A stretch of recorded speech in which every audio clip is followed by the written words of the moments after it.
En aquel tiempo se apareció Jesús a los 11 y les dijo: Id al mundo entero y proclamad el Evangelio a toda la creación. El que crea y sea bautizado se salvará. El que no crea será condenado. A los que crean les acompañarán estos signos: echarán demonios en mi nombre, hablarán lenguas nuevas, cogerán serpientes en sus manos, y si beben un veneno mortal no les hará daño. Impondrán las manos a los enfermos y quedarán sanos. Después de hablarles, el Señor Jesús fue llevado al cielo y se sentó a la derecha de Dios.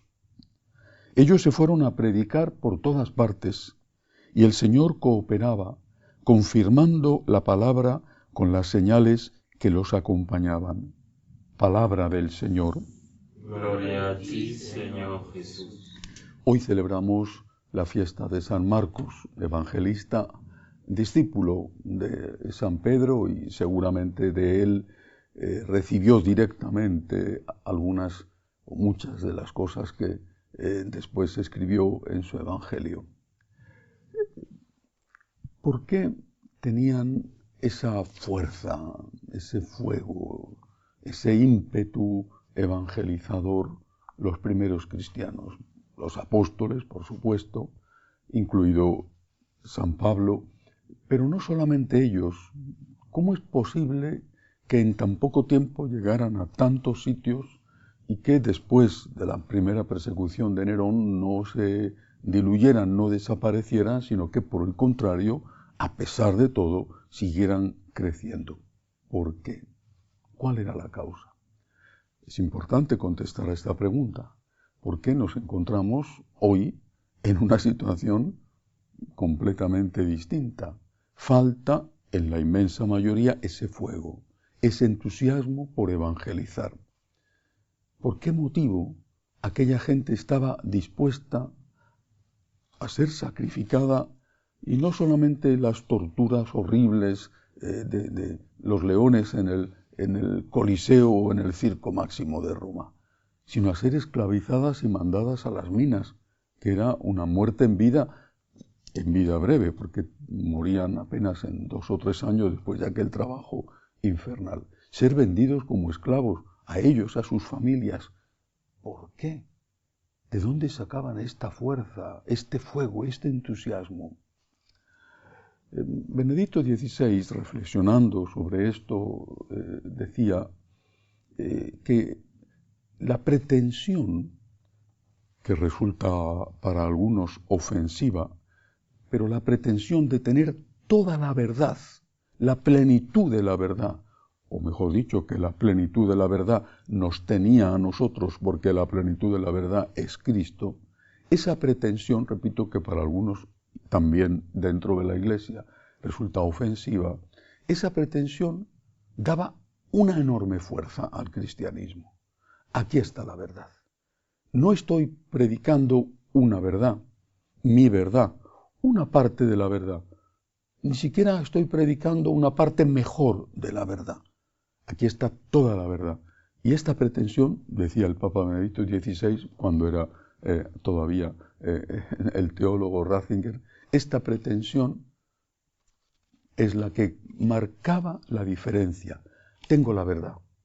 Pero es que además esta verdad, en una época como aquella donde aún la gente pensaba y no se entontecía con la televisión, esta pretensión de tener la verdad significaba también que tenías la capacidad de ser libre, la verdad os hará libres, y que tenías la capacidad de ser feliz. Jesús había dicho: yo soy el camino, la verdad y la vida. No había dicho: soy un camino, una verdad y una vida. Y eso, traducido a un idioma que lo podamos entender mejor, significa: yo soy el camino, la verdad que os conduce a la vida. ¿A qué vida? Los cristianos tenían la pretensión de tener la verdad y de tener la vida. ¿A qué vida? ¿A qué vida? Primero, a la vida eterna. una y otra vez el Señor hace referencia a la vida eterna. Lo entiende perfectamente San Pablo. Si Cristo no ha resucitado, somos los más desdichados de los hombres. Si no creemos, ay, aquellos pobrecitos que han perdido la fe y siguen siendo curas. Si no creemos en la vida eterna, y si no enseñamos esta realidad, esta certeza que nos viene dada por la resurrección de Cristo, ¿qué es lo que somos? El vino se ha aguado tanto que ya es un aguachirris que no hay quien se lo beba. Aquella gente no. Aquella gente tenían que enfrentarse a los dientes y a las garras de los leones, pero sabían que eso, siendo muy duro, era una cuestión breve, porque lo que les esperaba era la vida eterna. Hemos perdido esto de vista. Hemos recortado la fe en un punto que no es cualquiera, sino que es esencial. Segundo motivo de la fuerza, por lo tanto, poseían la certeza de que tenían toda la verdad, de que eso les conducía a la vida, les hacía libres y les conducía a la vida eterna, pero también tenían otra certeza. Yo creo que esta otra certeza también la hemos olvidado hoy. La certeza, la experiencia de que esa vida eterna estaba ya siendo vivida aquí. Ya se vivía el anticipo de la vida eterna y que el aquí ya era suficiente. No era todo, incluso no era lo más importante, pero ya era suficiente. Cuando en el siglo de oro español, aquel soneto que unos atribuyen a unos y otros a otros, y que los estudiosos ante esto siguen diciendo que es anónimo, cuando dice: no me mueve mi Dios para quererte el cielo que me tienes prometido, ni me mueve el infierno tan temido para dejar por eso de ofenderte. Tú me mueves, mi Dios, muéveme el verte, clavado en esa cruz y escarnecido. Y añade, termina el soneto diciendo: aunque no hubiera cielo, te quisiera.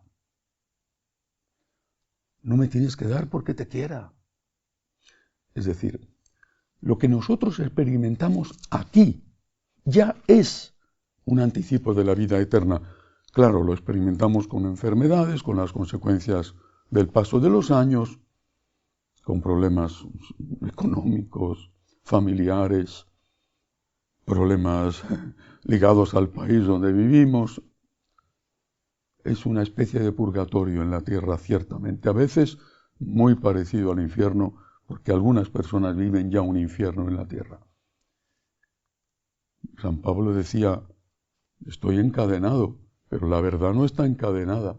Y él, en aquella cárcel donde pasó sus últimos días en Roma, antes de que le cortaran la cabeza, era feliz. Y así cantaban los mártires en la prisión y salían cantando al anfiteatro donde les iban a devorar los leones. Y así lo hacían los mártires en España, o los mártires en Japón, o los mártires en México. Nosotros somos afortunados. Tenemos la plenitud de la verdad. Y esto, si a alguno le molesta, es un problema de él. Porque no digo que yo con mi inteligencia, mi sabiduría, soy más listo que los demás, he llegado a la plenitud de la verdad. Eso es lo que dicen los filósofos. Digo que Cristo es la verdad. Y que siguiendo a Cristo estoy en la verdad absoluta y plena. Esta verdad me hace libre. Esta verdad, este Cristo Salvador, me va a abrir las puertas del cielo sin mérito mío. Pero es que aquí en la tierra, estar con Cristo es ya vivir en el cielo, es tener paz. Esa es la mayor felicidad.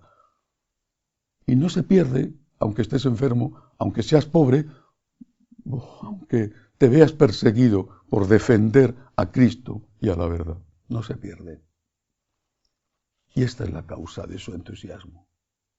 Si hubiera una gran epidemia, una epidemia de verdad, ¿no? no de estas que fabrican los hombres para meternos miedo, que hubiera una gran epidemia terrible y muriera la gente a millones y una persona hubiera descubierto la medicina que lo cura, que soluciona ese problema, ¿no merecería la pena dar la propia vida viajando por el mundo para llevar la medicina, consagrarse a dar la vida aquí y la eterna? ¿No merecería la pena?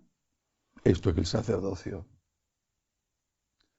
¿Hay sacrificio que sea excesivo para este resultado? Esto es el sacerdocio.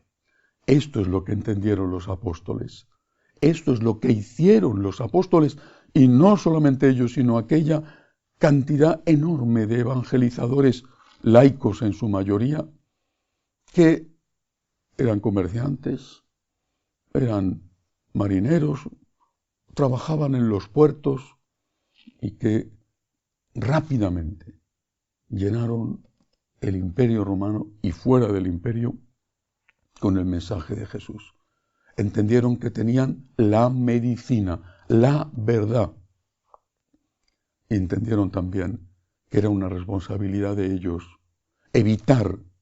intentar evitar que esa persona estuviera sufriendo aquí en la tierra porque no tenía paz, sufriendo como consecuencia de sus pecados, y que esa persona al final fuera al infierno. Por eso el Señor dice: id y predicad, id y evangelizad, salvad a la gente, o mejor dicho, hablad de mí, Cristo, a la gente, para que sea yo el que pueda salvarlos. Que así sea.